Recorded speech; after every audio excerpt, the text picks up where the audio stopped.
السلام عليكم. النهاردة إن شاء الله هنعمل آيس كريم الموز بطريقة سهلة جدا والنتيجة بتبقى روعة. تعالوا بقى نسمي الله ونشوف واحدة واحدة هنعمل الجمال ده ازاي.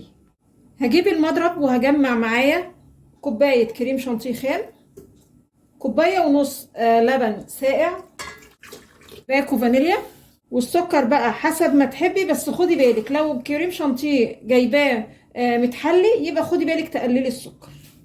هضرب بقى المكونات دي كلها بالمضرب، طبعا هقفل الفيديو علشان صوت المضرب لحد ما يجي معايا القوام الكريمي ده. وبعدين هجيب معايا كام واحدة موز كده، عارفين الموز اللي هو بيبقى مستوي والقشرة بتاعته تبتدي كده تدخل في اللون الغامق، محدش بيرضى ياكلهم.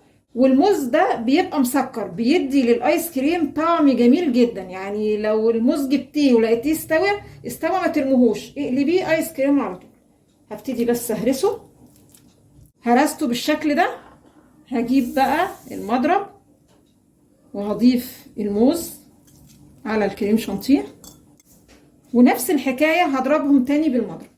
وبعدين اجيب علبة واضيف فيها بقى الايس كريم بالشكل ده، وهغطيها واسيبها بقى في الفريزر لحد الايس كريم ما يجمد. بعد الايس كريم خلاص ما جمد، نبتدي بقى نشوف الاخبار.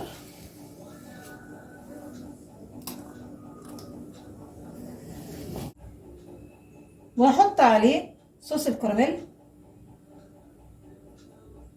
خلاص كده الايس كريم جاهز. عايزه اقول لكم طعمه روعه